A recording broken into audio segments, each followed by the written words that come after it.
Yes, eto si Zert. Unang tanong, bakit Zert? Yan. Yan. Inunahan mo na ako. Since Nagkaantang tayo eh. matagal na kasi ako nag-lettering pa nun kasi hindi ko pa naman alam yung graffiti dati.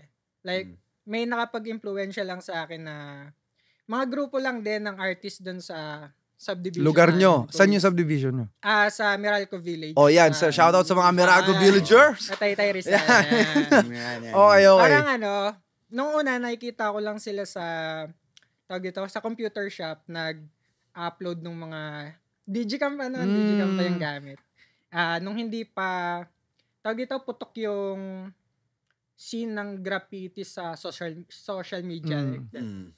Nakikita ko sila na nagdo-drawing sila ngayon. Sabi ko, parang, ayun natin yung graffiti na yun. Parang, kala mo yun na yun? O yun talaga siya? Hindi, parang, na-expose lang ako sa mga, nakikita ko sa kanila na, parang nagbabandal. yan, bandal pa. Hindi ko pa dati alam. Anong name ng bandal nyo? Wali. Anyway, continue. Kailangan talaga may pasok eh, no? Tawag dito, alam mo yung mga sticker slapping? Yes, doon ako nag-start sticker slap sa mga kung saan-saan. Kung saan-saan. Ano yun yung sticker slapping kasi, Papa? Yun, 'di ba, yung ano.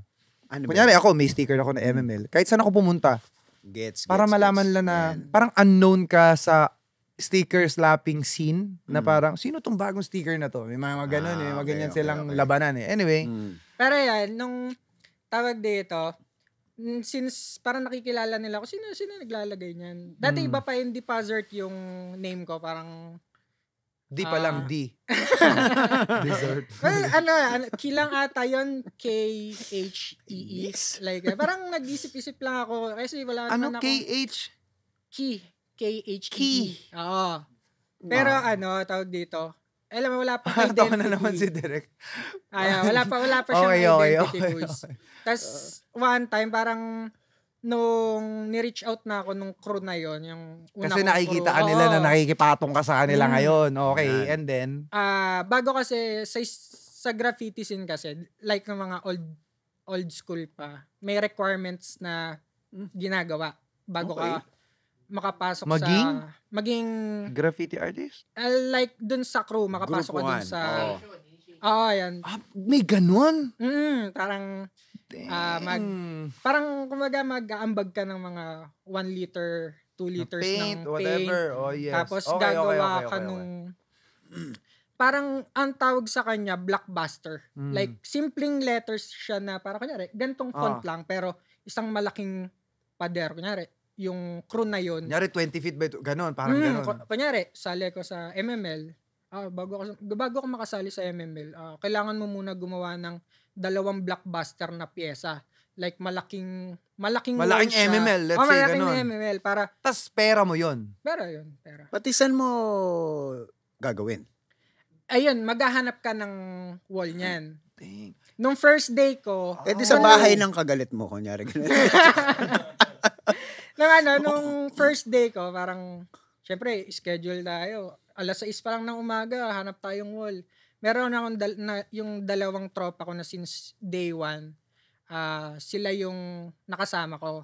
Kaya hanggang ngayon hindi ko rin yun iniiwan. Oo.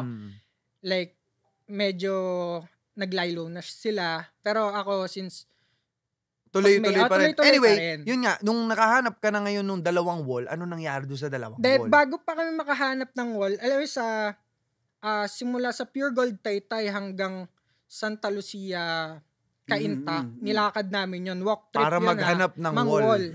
Tapos, along the way, eto na nga, dun, meron akong kami nadaanan na dati siyang parang pizza parlor patawag sa mga diba?